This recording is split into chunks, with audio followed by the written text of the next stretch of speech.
Bonjour, je m'appelle Bertrand, je travaille sur un projet qui s'appelle Proche.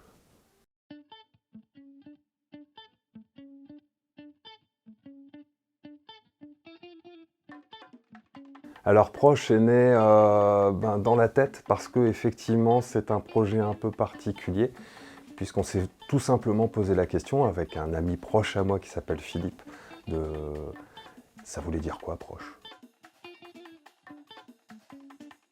Un vibraphone, c'est un immense xylophone, sauf qu'il a cette particularité que c'est du métal en fait.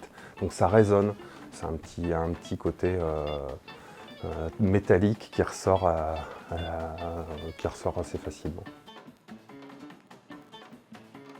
C'est pour l'intimité, le casque est utilisé pour l'intimité, parce qu'on se retrouve avec la petite voix qui susurre. Ça a le même effet en fait que les chanteurs qu'on appelait les crooners, vous savez, qui utilisaient un micro et qui du coup, on avait l'impression qu'ils parlaient directement à l'oreille des gens. Bah là c'est pareil, le casque rend cela possible.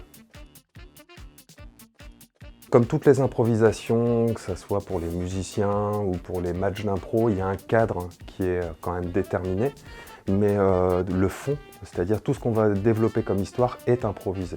Par contre, effectivement, on sait quand est-ce qu'on commence, vers où on va finir, et on a quelques petites astuces des petits mots, des petites choses pour pouvoir mettre un cadre, comme un blues ou un thème de jazz. Je n'ai pas d'imagination particulièrement, c'est justement parce qu'il y a des gens autour de moi qui viennent participer au spectacle. Ils m'apportent en fait les petites bribes via leur patronyme, enfin, bon, parce que je leur demande de choisir parfois des noms, des personnages, et ça amène des histoires. Après, forcément, comme Philippe improvise lui aussi musicalement, les musiques que Philippe propose induisent des choses dans l'histoire. Voilà, on se nourrit à deux, comme en fait un dialogue. Lorsqu'on discute avec des personnes, on ne sait pas où ça mène en règle générale, et ça raconte aussi des histoires.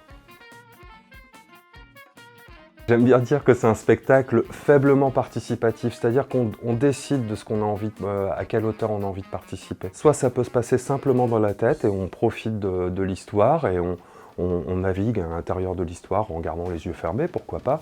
Soit au contraire, on a envie vraiment d'être présent dans l'histoire, et dans ces cas-là, je peux très bien demander à une personne de se mettre debout à un moment ou de regarder de manière un peu plus précise une personne en racontant l'histoire.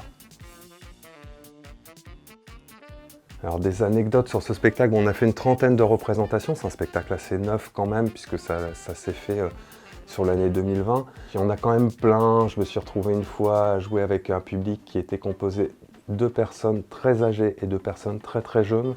Donc c'était assez rigolo d'avoir effectivement ce gros écart d'âge. À un moment, on m'avait raconté une histoire où il y avait un cirque qui arrivait sur une place de village, et vraiment tous les gamins qui étaient présents ont commencé à vraiment complètement jouer le jeu, c'est-à-dire qu'il y avait les spectateurs qui applaudissaient, les gens qui se préparaient en coulisses, et puis ça arrivait. Tout se passe au casque, donc ça donne des trucs un peu rigolos.